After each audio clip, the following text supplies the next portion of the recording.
Bien-aimés, bonsoir, bienvenue à ce temps de prière pour ceux qui se connectent pour la première fois. Bien-aimés, j'aimerais que nous puissions nous disposer nos cœurs, disposer nos âmes. Je nous demande en fait de pouvoir, de là où nous sommes, nous concentrer et simplement nous abandonner à ce que Dieu veut faire ce soir. Saint-Esprit, nous te bénissons et nous te rendons grâce pour la journée que nous avons vécue.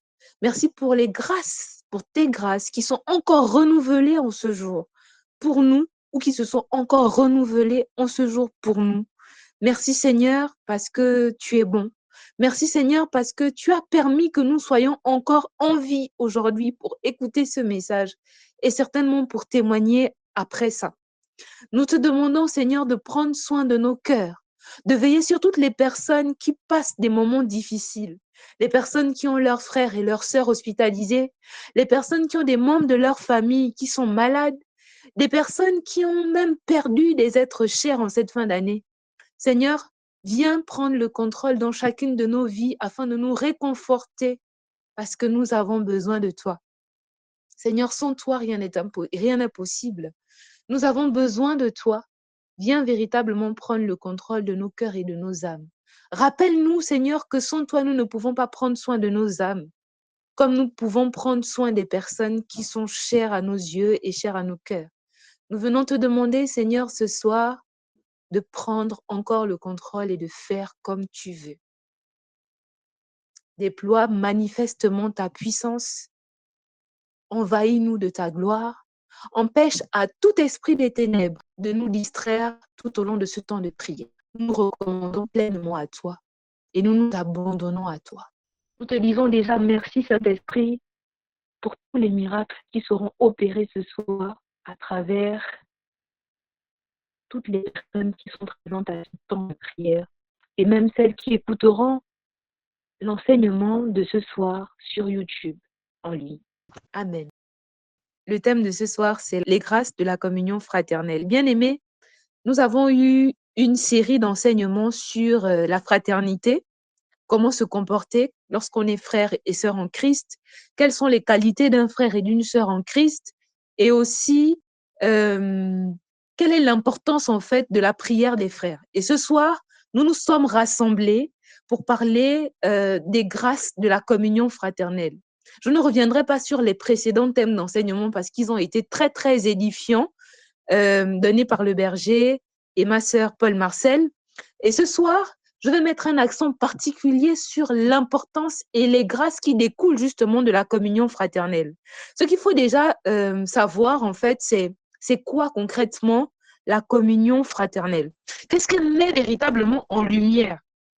Et la communion fraternelle, en fait, elle, elle, euh, elle met en lumière l'unité des croyants, qui est justement inspirée par Dieu, qui est une source de joie, de force, d'encouragement mutuel et de croissance spirituelle. Elle reflète l'amour de la Trinité et elle est essentielle à la vie de l'Église. Malgré les défis, grâce à l'humilité, au partage et au service. Alors, bien aimé, nos textes de référence euh, peuvent être en fait le psaume 133, le verset 1, et le livre des Actes des Apôtres, le chapitre 2, le verset 1 également. Alors, bien aimé, ce qu'il faudrait commencer par savoir, c'est que la communion fraternelle est une bonne nouvelle. J'ai envie de dire, c'est une forme en fait, c'est une forme, c'est un aspect prioritaire de la vie chrétienne. Voilà. Nous ne pouvons pas la mettre en option. Voilà. Est-ce que véritablement, moi j'aimerais poser cette question en fait à ceux qui sont présents ici ce soir. Est-ce que nos cellules chrétiennes, nos cellules paroissiales vivent-elles bien cette communion fraternelle? Est-ce que nous reflétons véritablement l'amour du Christ dans nos relations particulières, les uns les autres? Ça, c'est la première question. La deuxième question, c'est que dans la communauté chrétienne, dans la société civile, est-ce que les gens extérieurs, en nous voyant, sont-ils amenés à dire, voyez-vous comment ils s'aiment? Bien-aimés, est-ce que les gens sont capables de véritablement parler de nous comme ça? Et la question suivante, c'est est-ce que nous donnons le goût, l'exemple aux autres de vivre dans l'amour du Christ pour nous? Est-ce que nous sommes véritablement des lumières dans la vie des autres? Ce sont des questions que nous serons appelés à répondre dans le secret de notre intimité avec le Seigneur. Et véritablement, chacun vraiment dans sa relation personnelle avec Dieu pourra y répondre. Mais ce sont des questions qui doivent rester quand même gravées dans nos cœurs à la suite de cet enseignement parce qu'elles sont importantes. Alors, nous allons, nous allons en fait, nous allons, nous allons contempler l'action de l'Esprit. Nous allons contempler, nous allons contempler l'action de l'Esprit dans la première communauté chrétienne. Je vais essayer de donner une référence biblique. En fait, là, je parlais de la communion fraternelle comme bonne nouvelle en nous posant les questions que j'ai posées, que j'ai citées. Et ensuite, maintenant, nous allons un peu aborder la communion fraternelle dans les premières communautés. Comment les gens à l'époque de Jésus-Christ ou à l'époque de la Bible, en fait, se comportaient. Parce que la Bible, c'est un peu notre référence, c'est notre livre de référence, c'est l'un des livres de référence que nous utilisons, nous, en tant que chrétiens.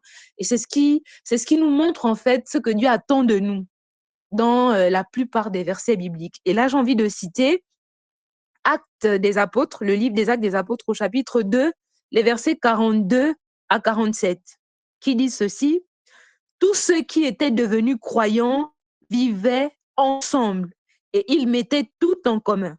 Ils vivaient entre eux dans une communion fraternelle intense, non seulement sur le plan spirituel, doctrinal, mais aussi matériel.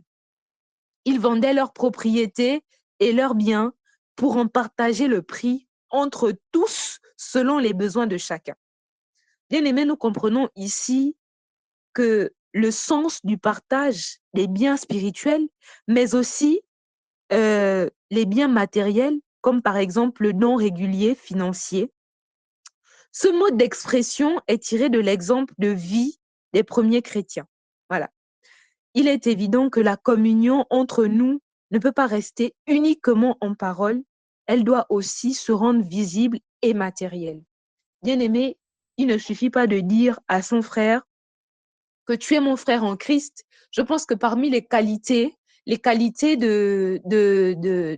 frère et d'une sœur en Christ, le berger a cité, il a cité en fait la vérité, la loyauté. Il a cité pas mal d'exemples. Et pour donner en fait un exemple un peu plus, pardon, excusez-moi, pour donner un exemple un peu plus concret, ici, authentiquement, c'est un témoignage visible pour ceux qui sont à l'extérieur de l'Église. Le partage en fait des biens spirituels, des biens matériels, c'est ce que vivait en fait la première communauté chrétienne. Et c'est un mode d'expression justement qui est inspiré de cette communauté-là. Et donc, la communion fraternelle entre nous ne peut pas être uniquement en parole. On ne doit pas juste se dire, mon frère, ma sœur, je t'aime, mais il faut poser des actions concrètes pour véritablement aller au bout des choses. Donc, si tu aimes ton frère et ta sœur, combien de fois tu pries pour ton frère et ta sœur? Combien de fois, en fait, tu fais des jeûnes pour ton frère et ta sœur? Combien de fois tu payes le prix matériellement, spirituellement pour ton frère et ta sœur? Est-ce que tu te dis juste frère et sœur?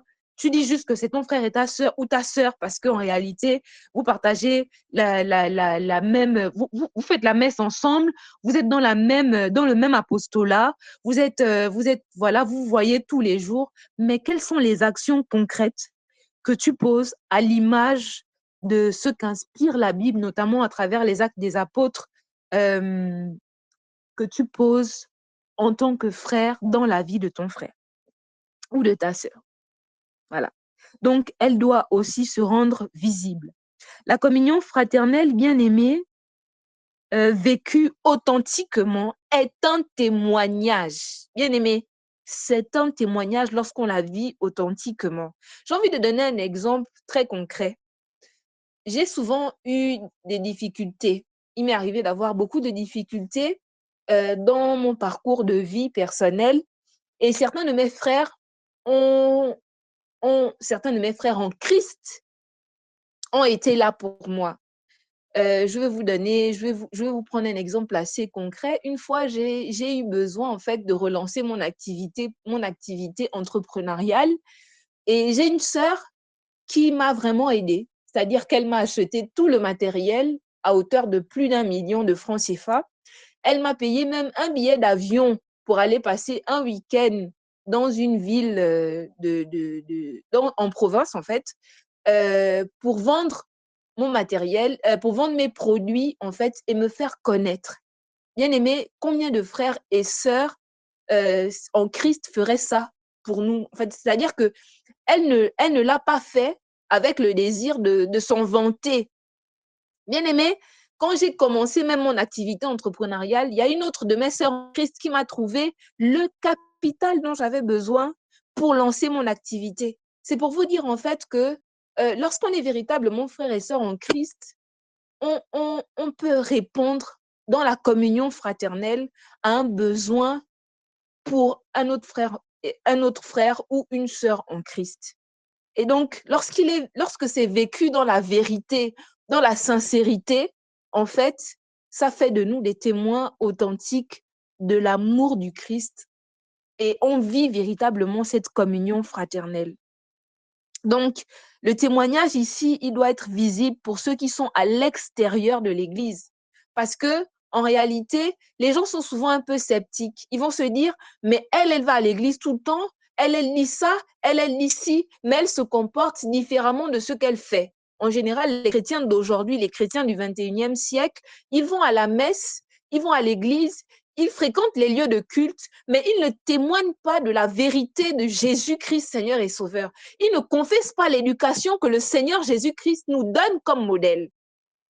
En réalité, lorsqu'on est chrétien, on s'attend à tout sauf à refléter Jésus. Et en fait, les personnes qui se comportent comme ça, elles sont peut-être ignorantes, mais elles ne savent pas que ce sont plus des païens que des chrétiens, parce que le chrétien, c'est celui qui rattache sa foi à la personne de Jésus. Voilà. Donc, Saint Luc, il va nous dire dans un passage de son évangile, au verset 47, par cette phrase, il va nous dire, tous les jours, le Seigneur faisait entrer dans la communauté ceux qui étaient appelés au salut. La manière de vivre des chrétiens plaisait au Seigneur. Le Seigneur faisait don à la communauté chrétienne tous les jours de nouveaux disciples. De ce rapport à la manière dont le Christ nous a aimés dépend aussi la fécondité de la croissance numérique de nos cellules et de nos communautés paroissiales. Bien-aimés, ça revient aux interrogations que nous nous sommes posées d'entrée de jeu.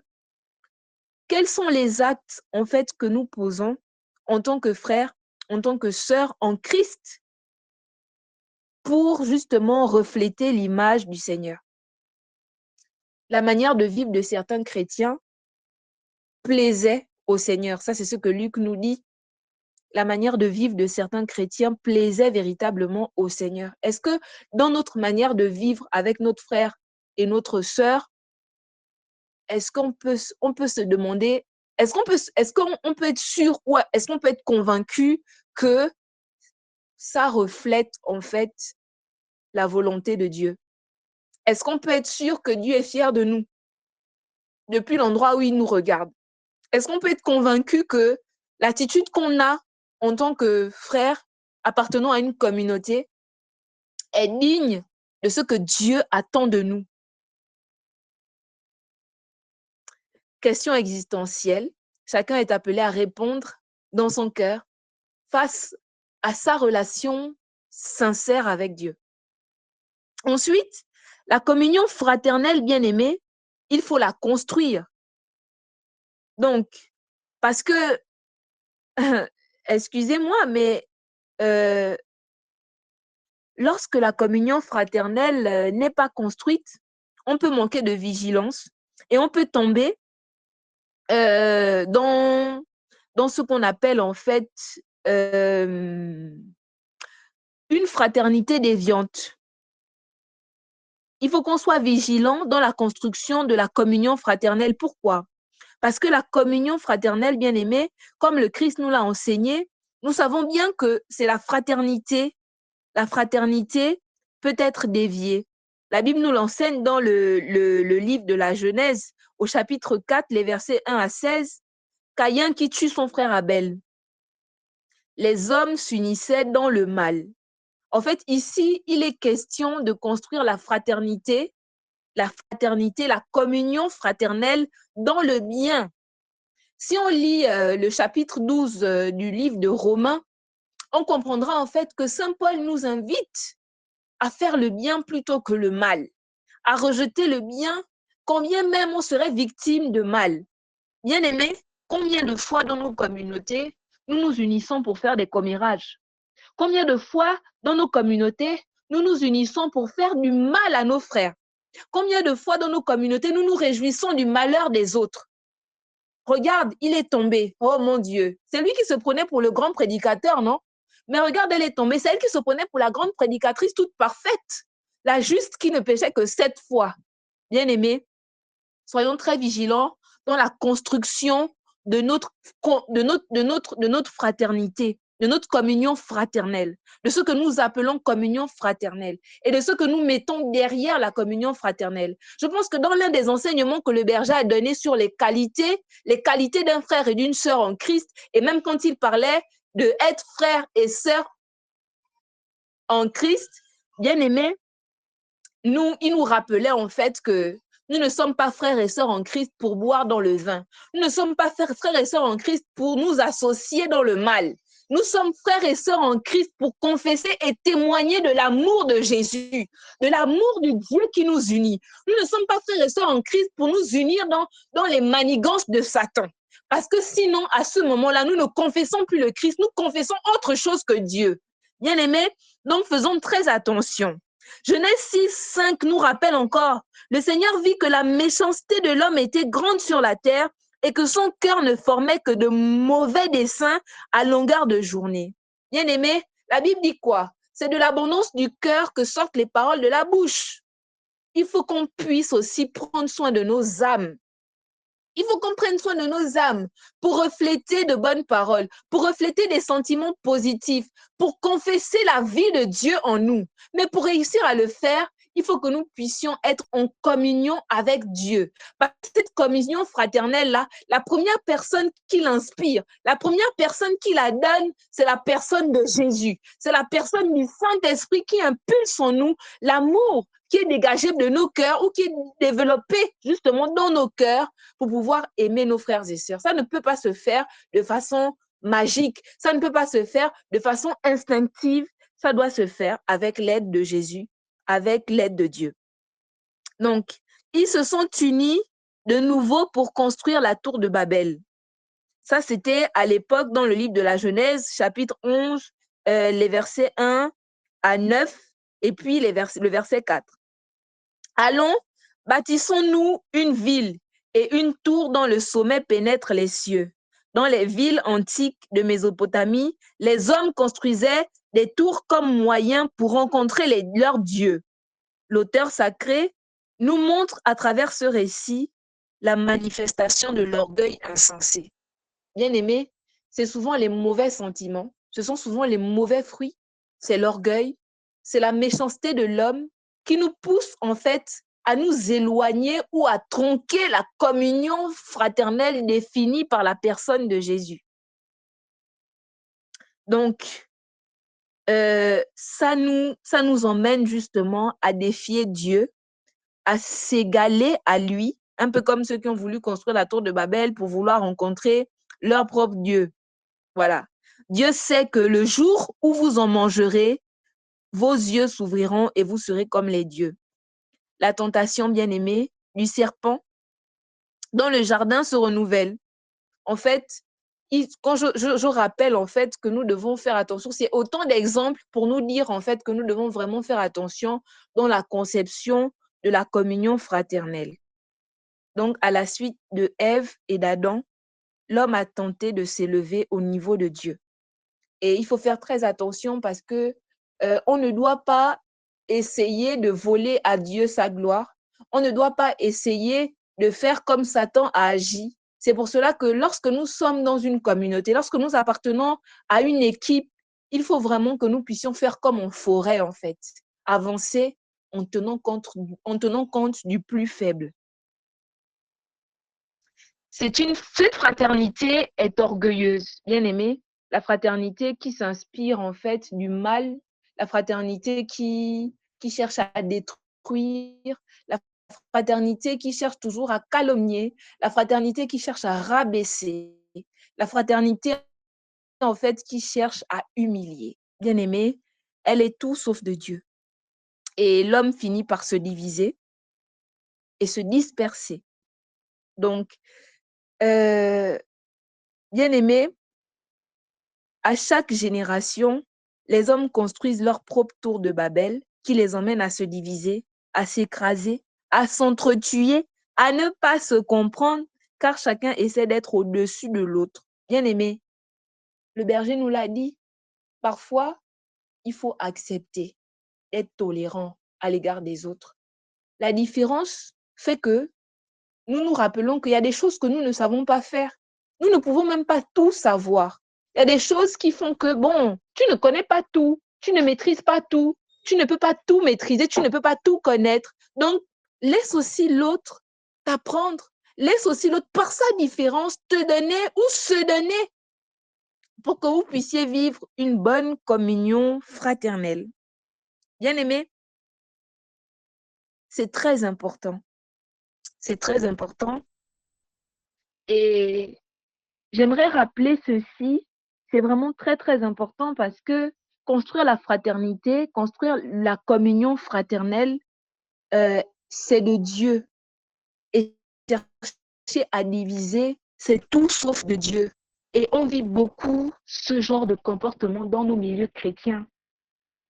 Si vous connaissez des personnes qui vivent ça, si vous fréquentez des personnes qui font vivre ça aux autres, ou si vous-même, vous le faites vivre à vos frères et à vos sœurs, je vous en prie, par ma bouche ce soir, écoutez ce que je dis, et je parle au nom de Jésus, je parle sous le contrôle du Saint-Esprit, et je demande une seule chose, c'est de véritablement demander pardon à Dieu. Demander pardon à Dieu et rectifier le tir en aimant vos frères.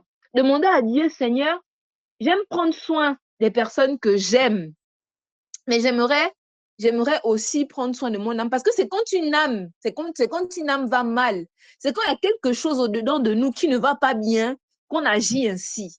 Parfois, ça peut être une colère nourrie, ça peut être une rancune entretenue, ça peut être un manque de pardon, ça peut être lié à beaucoup de choses, bien aimés.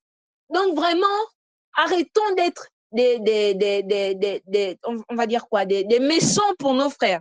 Arrêtons d'être des personnes, en fait, qui détruisent la vie des autres. Nous n'avons pas besoin de ça dans l'Église. On a besoin d'être le corps du Christ.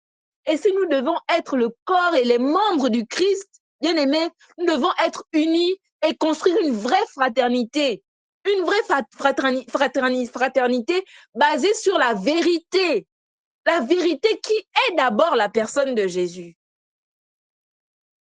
La vérité et la justice selon Dieu et non selon les hommes. Bien-aimés, arrêtons de condamner nos frères, arrêtons de les juger, arrêtons de leur pointer du doigt parce que nous ne savons pas ce que les autres vivent. Et c'est ce qui crée parfois la division dans la construction d'une communion fraternelle. Bien-aimés. Alors, cette société fraternelle ne peut pas fonctionner si elle est construite sur la division, elle est vouée à sa mort. Bien-aimés, à partir d'aujourd'hui, j'aimerais que nous puissions, et moi en premier, prendre la résolution de véritablement, en fait, poser des actes dans le sens d'une véritable communion fraternelle. Tu appartiens à l'apostolat disciple de Jésus. Qu'est-ce que tu fais, toi, dans ton apport? Comment tu te donnes en réalité pour véritablement construire une communion fraternelle basée sur la vérité, la justice, l'amour? Qu'est-ce que tu fais? Qu'est-ce que tu poses comme acte concret? Parce qu'au-delà des paroles, qu'est-ce que tu fais? Qu'est-ce que tu fais pour participer à l'édification du corps du Christ? Qu'est-ce que tu fais pour participer à l'unité du corps du Christ? C'est une question qui nous est posée aussi ce soir. Bien-aimés, comme je le disais déjà tout à l'heure, la communion fraternelle, elle est d'abord trinitaire. C'est un modèle de communion. C'est le premier modèle de communion. Quand je parle de la communion trinitaire, je fais allusion à Dieu le Père, Dieu le Fils et Dieu le Saint-Esprit. Bien-aimés, la communion fraternelle dont parlent les Actes des Apôtres prend sa source dans une autre communion, celle de la Trinité. La grâce de Jésus, notre Seigneur, l'amour de Dieu le Père et la communion de l'Esprit Saint soient toujours avec vous tous. 2 Corinthiens 13, 13. Bien-aimés, c'est dans cette communion de l'Esprit Saint que le célébrant invite tous les chrétiens rassemblés à entrer dans la messe. La communion fraternelle est d'abord un don gratuit de la Trinité. Bien-aimés, je répète, la communion fraternelle, c'est d'abord un don gratuit de la Trinité. J'ai dit don gratuit.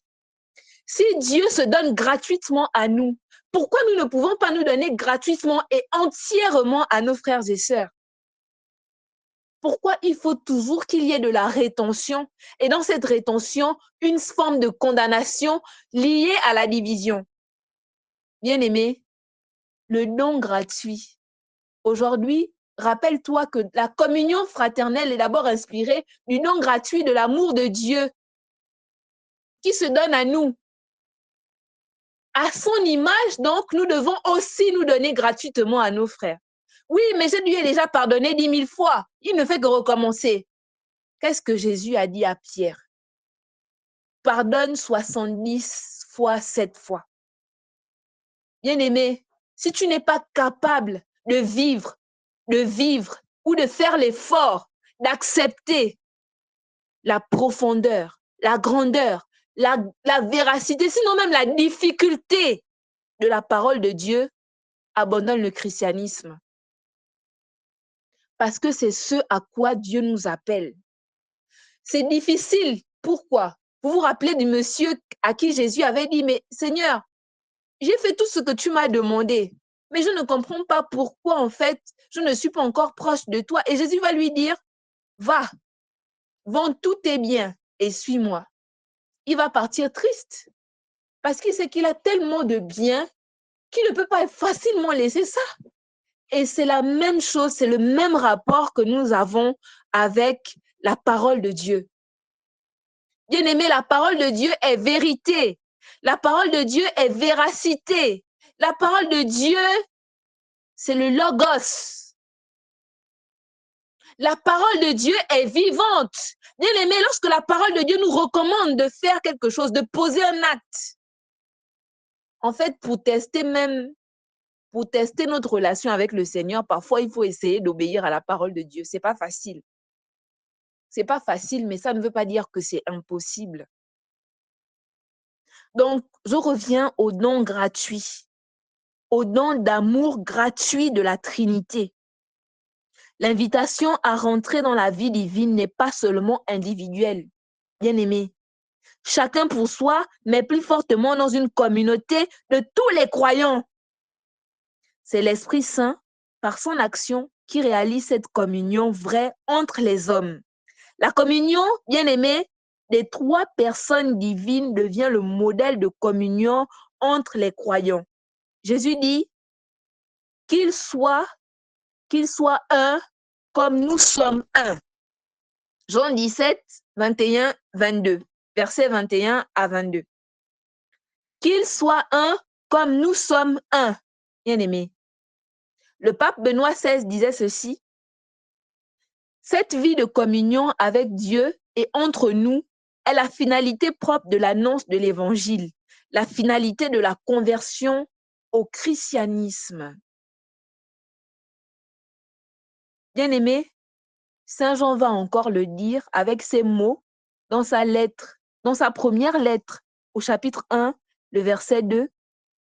Ce que nous avons entendu, ce que nous avons contemplé, nous vous l'annonçons à vous aussi, pour que vous aussi, vous soyez en communion avec nous. Bien-aimés, la communion fraternelle, lorsque la communion avec Dieu est rompue, la communion fraternelle aussi est brisée. Parce qu'elle n'est plus alimentée à sa source. Elle est tarie comme une rivière dont la source ne sort plus. Là où la communion fraternelle n'est pas vécue, la communion avec Dieu, le Dieu trinitaire, n'est pas vivante et vraie, mais une relation purement extérieure. Bien-aimés, il faut vraiment que nous puissions incarner ça dans nos vies. Et ça commence par l'obéissance à Dieu, par la méditation de la parole et l'obéissance à la parole de Dieu. La double communion entre Dieu et entre nous est inséparable, bien-aimés.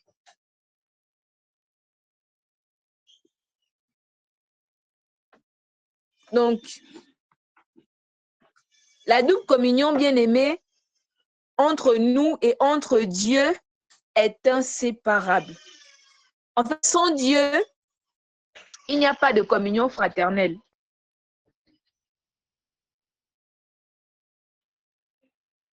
Le sommet, bien-aimé, de cette double communion divino-fraternelle est vécu au sacrement de l'Eucharistie, dans l'Église catholique, pour ceux qui prennent la communion, et peut-être dans les églises protestantes, pour ceux qui consomment la Sainte Seine. Voilà. Dans ce sacrement, bien-aimé, Jésus nous nourrit et nous unit au Père et à l'Esprit Saint, et entre nous, bien-aimés, Jésus déploie en chaque Eucharistie une sorte de réseau de connexion qui embrase le monde entier. Cette fraternité de source trinitaire bien-aimée reflète ici-bas la communion des saints au ciel. Elle va agir avec force pour nous faire sortir de nos solitudes, des repliements sur nous-mêmes et nous ouvrir le cœur à l'amour de Dieu et entre nous, comme le soleil ouvre les premières pétales des fleurs au printemps.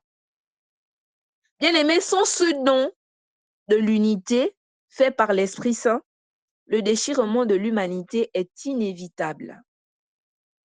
La communion avec Dieu et entre nous devient donc un chemin inévitable, bien-aimés, dans la bonne nouvelle. C'est le remède donné par le Seigneur pour lutter efficacement contre la solitude et l'isolement qui nous menacent tant aujourd'hui, bien-aimés. Quand tu as un petit problème avec ton frère, je ne lui adresse plus la parole, il m'a causé du tort. Mais combien de fois Jésus te pardonne à chaque fois que tu commets un péché? Et tu récites tous les jours avec fierté le Notre Père. Pardonne-nous nos offenses, comme nous pardonnons aussi à ceux qui nous ont offensés. Mais tu es le premier à refuser, en fait, d'être une bénédiction pour ton frère. Donc, c'est le remède que le Seigneur nous donne pour lutter efficacement contre la solitude, l'isolement qui menace nos vies aujourd'hui. Dans la communion, bien-aimée, fraternelle, trinitaire, nous nous sentons accueillis et aimés par Dieu, par nos frères et nos sœurs. Ensemble, nous formons dans le Christ un seul corps. Mais si nous marchons dans la lumière, bien-aimés, nous sommes en communion les uns avec les autres. Et c'est Jean qui le dit dans sa lettre, sa première lettre, 1 Jean, chapitre 1, le verset 67. Mais si nous marchons dans la lumière, nous sommes en communion les uns avec les autres. Nos cellules paroissiales doivent changer aujourd'hui. Nos apostolats doivent prendre une nouvelle tournure. Plutôt que d'essayer, en fait, de faire son apologie personnelle, bien-aimés, essayons, à travers nos faiblesses ou malgré nos faiblesses, Soyons un don, soyons des dons faits par le Seigneur aux paroisses pour rendre l'amour du Christ proche de tous les hommes. Soyons des dons dans nos églises, dans nos paroisses, dans nos communautés. En vivant cette communion en Dieu et entre nous, nous devons refléter, bien-aimés, toujours mieux la lumière du Christ reçue lors de notre baptême. Que la Vierge Marie, pour ceux qui y croient, nous guide toujours mieux sur ce chemin de la communion des hommes en la Trinité. Je vais nous donner un petit tableau pour nous permettre de retenir un peu plus facilement ce qui a été dit ce soir. Alors, la communion fraternelle, bien-aimée, c'est un don de Dieu. On peut le voir en fait dans Jean 17, 21, 22. La communion fraternelle, c'est une invitation à partager la vie divine, pas seulement une affaire individuelle fondée sur l'amour de la Trinité. Non, c'est une invitation à partager la vie divine. Tu es un don de Dieu. Donne-toi aujourd'hui à ton frère, à ta sœur, à ta communauté, à ta paroisse, à ton église. Donne-toi gratuitement comme Dieu s'est donné. Bien-aimé, la communion fraternelle est un besoin vital. Elle est aussi essentielle à la croissance spirituelle que l'air l'est au corps. Car le chrétien seul ne peut s'épanouir pleinement. Bien-aimé, on le voit dans 1 Corinthiens, chapitre 12, les versets 27. Excusez-moi, je vais lire rapidement la référence. 1 Corinthiens, chapitre 12, verset 27.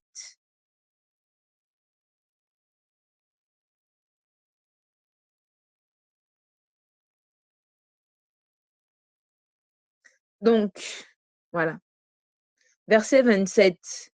Or, vous êtes corps du Christ et chacun pour votre part, vous êtes membre de ce corps. Bien-aimé, j'espère que c'est bien clair. Donc, c'est un besoin vital.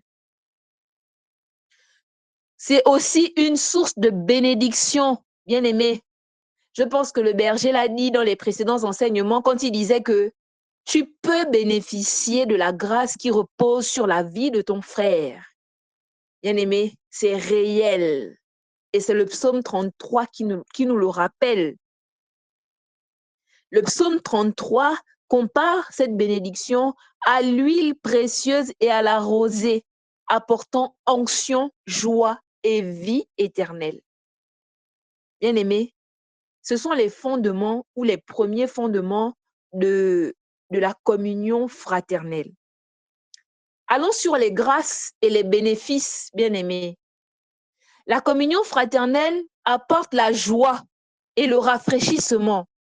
Une unité profonde apporte une joie profonde et un renouvellement intérieur. Psaume 133.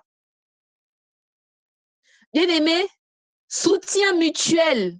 Dans la chute, un frère se relève. Un frère relève son compagnon. Ensemble, on surmonte les épreuves. Ecclésiaste, chapitre 4, les versets 9 à 10. Je vais rapidement lire la référence. Bien-aimé, un frère relève son frère qui est tombé. Un frère ne fait pas davantage chuter son frère. 9 à 10. Mieux vaut être deux qu'un seul. Ecclésiaste chapitre 4, les versets 9 à 10. Mieux vaut être deux qu'un seul. Le salaire de leur peine sera meilleur. S'ils tombent, l'un relève l'autre. Malheur à l'homme seul. S'il tombe, personne ne le relève. Donc, bien-aimé, à partir d'aujourd'hui, retiens que le Seigneur t'attend comme soutien mutuel. Autre grâce de la communion fraternelle, bien-aimé, la croissance spirituelle. Par le partage des faiblesses, l'écoute, le conseil bienveillant et l'encouragement, chacun grandit.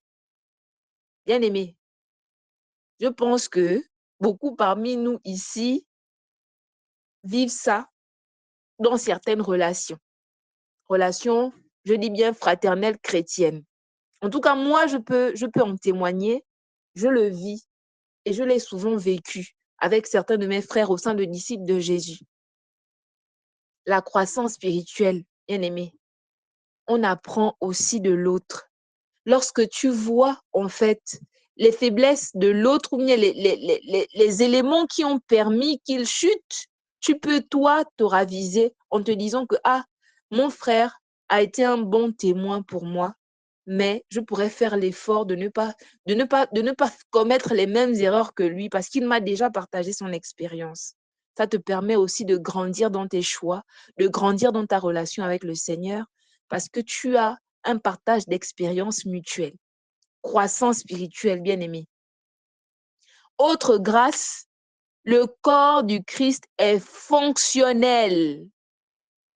Chaque membre prend soin des autres, partageant la souffrance et la joie, permettant au corps de fonctionner et d'accomplir sa mission. Bien-aimés, nous sommes le corps, nous sommes le corps, on va dire les membres et le corps du Christ. Nous sommes les membres du corps du Christ, voilà. Donc, nous faisons en sorte, lorsque nous fonctionnons dans l'unité, dans l'amour, dans l'exemplarité du don gratuit de Dieu, nous réjouissons le corps du Christ. Nous le rendons encore plus fonctionnel qu'il ne l'était déjà. Et c'est ce que Saint Paul va nous dire dans 1 Corinthiens, au chapitre 12, les versets 25 à 26. Il dira ceci, je lis rapidement la référence. Voilà. 1 Corinthiens chapitre 12, versets 25 à 26. Il a voulu ainsi qu'il n'y ait pas de division dans le corps, mais que les différents membres aient tous le souci les uns des autres. Si un seul membre souffre, tous les membres partagent sa souffrance. Si un membre est à l'honneur, tous partagent sa joie. Bien-aimé, tu es un membre du corps du Christ. Réalise-le aujourd'hui, prends-en véritablement conscience et fais fonctionner le corps du Christ. À partir d'aujourd'hui, interdis-toi manifestement d'être une entrave au fonctionnement du corps du Christ en essayant malicieusement de détruire ce corps par des manigances, des calomnies, des divisions qui n'ont ni queue ni tête. Bien-aimés, dans le royaume des cieux et même dans les membres du corps du Christ, chacun a sa place. Chacun a sa place. Si tu as le don d'interprétation, quelqu'un d'autre a le don du parler en langue. Le jour où les disciples ont reçu les langues de feu à la Pentecôte, lorsqu'ils ont parlé des langues différentes, ils se comprenaient et pourtant ils parlaient des dialectes différents, mais ils se comprenaient dans leur dialecte parce que le Seigneur est capable de faire ça. Ne te dis pas que parce que ton frère est prédicateur et que toi tu es chantre, ça veut dire que ta grâce ne peut pas lui être bénéficiée ou ne peut pas lui être accordée si tu pries pour lui ou si tu ouvres ton cœur à l'amour et au don gratuit de ton frère. Ne répondons pas aux méchancetés de Satan. Ce sont des mensonges. Portons le casque du salut. C'est Éphésiens au chapitre 6 qui nous le dit. Portons le casque du salut qui est la parole de Dieu, le glaive de justice, bien aimé. N'écoutons pas les mensonges de Satan qui viennent nous faire croire que nos frères sont mieux que nous. Non, ils ne sont pas mieux que nous. Chacun a son couloir, chacun a son parcours, chacun a ses croix à porter. Mais quand on s'unit au nom de la personne de Jésus-Christ, bien aimé, il se passe quelque chose dans le royaume des cieux. Donc arrête de croire aux manigances de Satan. Bien aimé, l'avant-dernier point, avant de clôturer, comment vivre concrètement la communion fraternelle? Au-delà d'aller au grand rassemblement, bien aimé, Privilégions les petits groupes pour des échanges authentiques, comme les premiers chrétiens le faisaient dans les maisons. Combien de chrétiens se retrouvent encore aujourd'hui? Même dans notre apostolat disciples de Jésus, combien de fois nous nous retrouvons pour prier ensemble? Combien de fois, en fait, nous nous retrouvons pour essayer de revivre ces moments chaleureux, ces moments où le Seigneur peut parler pleinement?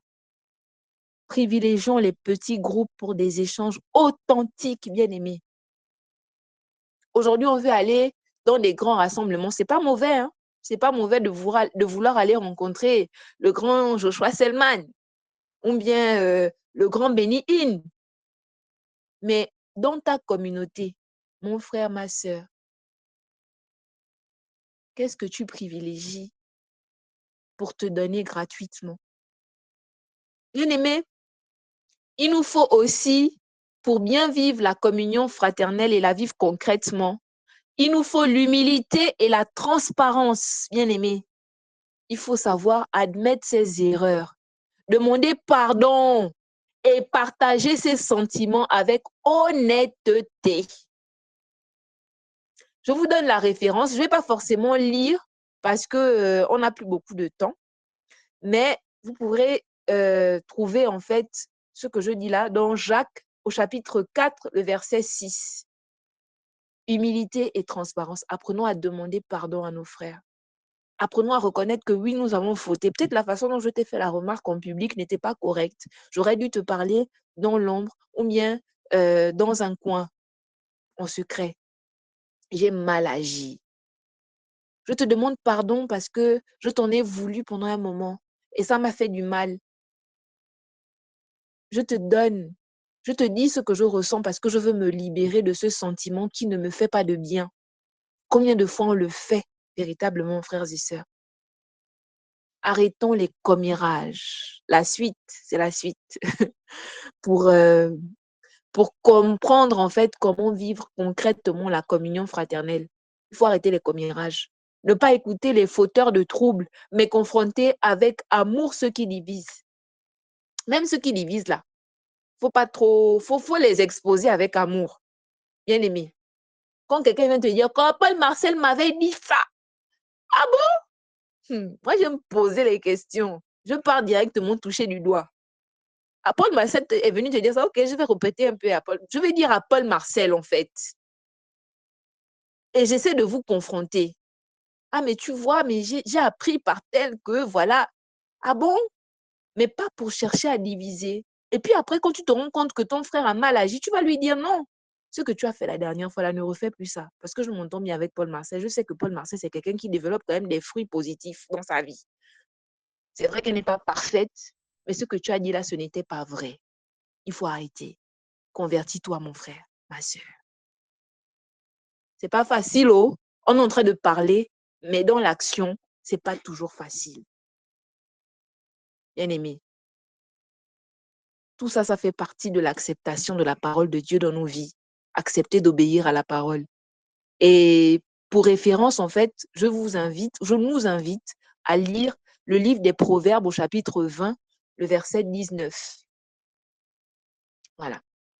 Ensuite, toujours dans l'optique de comment vivre la communion fraternelle, il faut savoir se préoccuper des absents. Prendre la responsabilité de veiller sur les frères et sœurs qui s'éloignent, reflétant l'esprit de Christ. Bien aimé, moi je n'ai plus des nouvelles de mon frère Charlie, de mon frère Francky. Mais ça fait un moment que je ne le vois plus participer aux réunions de prière. Si je peux aller prendre de ses nouvelles pour lui demander, Francky, comment vas-tu? Est-ce que ça va? Peut-être qu'il vit quelque chose de difficile. Je nous disais tout à l'heure, en fait, que dans cette affaire de communion fraternelle, là, il faut faire comme en forêt, bien aimé. On marche au rythme du plus faible. Donc, on suit ses pas. Se préoccuper des personnes qui ne sont pas souvent présentes ou qui sont souvent absentes. Prions pour ceux-là qui ont voulu participer au temps de prière, mais qui n'ont peut-être plus de téléphone pour se connecter. Prions pour ceux-là qui ont voulu effectuer le déplacement pour le temps de prière, mais qui n'ont pas pu le faire parce qu'ils n'ont pas de moyens pour prendre un taxi. Bien aimé, tellement de raisons, tellement de choses, tellement de réalités dans cette histoire de communion fraternelle. Et le dernier point, c'est une nécessité, ce n'est pas une option. La communion fraternelle. Bien aimé, vivre la communion fraternelle avec Dieu passe par la communion. Vivre la communion, avec Dieu passe par la communion fraternelle. L'une ne peut pas survivre sans l'autre. Et Dieu le dit, tu ne peux pas aimer ton frère. Tu ne peux pas aimer Dieu que tu ne vois pas et détester ton frère que tu vois tous les jours. C'est pas possible. Il a rappelé ça même dans l'évangile de Matthieu, que lorsque tu viens déposer une offrande à Dieu et que tu te rappelles que tu as un problème avec ton frère, va te réconcilier d'abord avec ton frère. Dépose d'abord l'offrande à côté. Tu vas te réconcilier avec ton frère et tu reviens déposer maintenant l'offrande. Parce que Dieu met un accent particulier sur la communion fraternelle et la relation avec nos frères et sœurs. Bien-aimés, c'est réel. Aimons-nous les uns les autres. C'est réel, oh. C'est le plus grand commandement. C'est ce que Jésus dit lorsque, je crois, l'un des pharisiens va lui poser la question. En lui demandant, mais Seigneur, quel est finalement le plus grand commandement? Il dit, le plus grand commandement, c'est que tu aimeras Dieu de tout ton cœur, de toute ton âme, de toute ta force, de tout ton esprit, et ton frère comme toi-même. Bien-aimé, combien parmi nous arrivons à le faire? À surpasser nos égos pour aimer. L'amour qui scandalise, l'amour qui choque, l'amour de Dieu qui fait fléchir les genoux dans les cieux, sur la terre et en enfer. Bien-aimé, c'est de ça dont il s'agit. C'est un signe, bien-aimé, c'est un signe puissant de l'évangile, un témoignage d'amour qui attire les autres. Les autres vont se demander que, mais à un moment donné, qu'est-ce qui se passe? Elle a un problème, cette fille. Pourquoi on a dit que l'amour de Jésus, l'amour de Dieu ou la justice de Dieu est folie pour les Juifs, scandale pour les païens? Bien-aimé, parce que les hommes ne réfléchissent pas comme Dieu. Quand toi, tu condamnes ton frère parce qu'il a commis un péché, mais Dieu multiplie encore son amour dans son cœur à lui. Qu'est-ce que Jésus a dit à Pierre? Il lui a dit, arrière de moi, Satan. Tes pensées ne sont pas celles de Dieu. Elles sont semblables à celles des hommes. Donc, par conséquent, de Satan. Bien-aimés, faisons attention dans notre relation avec les autres.